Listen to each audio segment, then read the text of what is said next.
रामकृष्णारी ही आमच्या एकनाथ महाराजांची कन्या आहे, प्रज्ञा मुंबईकर.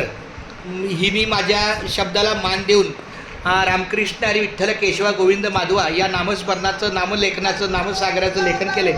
तिचं फक्त अंतर्मनातला एक शब्द सांग की तुला हे पहिली वेळ लिहिलं का लिहिले माझी शक्ती म्हणून लिहिलं का तुझ्या अंतकरणातली भक्ती म्हणून काय असेल ते छान वाटलं लिहिल्यावर.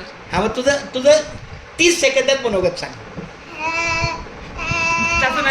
म्हणजे कसं तुला वाटलं, म्हणजे पहिली वेळ असं लिहिलं काय? पहिलीच वेळ लिहिली असं मस्त वाटलं, शांत. आता माझी अशी विनंती आहे, तू मोठ्या महाराजांची कन्या आहे, लाडकी लेक आहे, वही करायची आणि संसारातला थोडा जरी वेळ दिवसातून 10 मिनिटं माझं लिखाण चालू असतं. तुझ्या पप्पांना माहिती आहे मी हे लिहिण्यासाठी नामाचा बाजार घेतलाय, विकत घेतले दुकान आणि तिथं बसत असतो. तर खूप छान, धन्यवाद. रामकृष्ण विठ्ठल केशवा गोविंद माधव. एकदा बोल रामकृष्ण विठ्ठल केशव. कृष्ण हरी विठ्ठल केशवा गोविंद माधव. बोल रामकृष्ण विठ्ठल केशवा गोविंद माधव. बोल रामकृष्ण हरी विठ्ठल केशवा. बोल राम.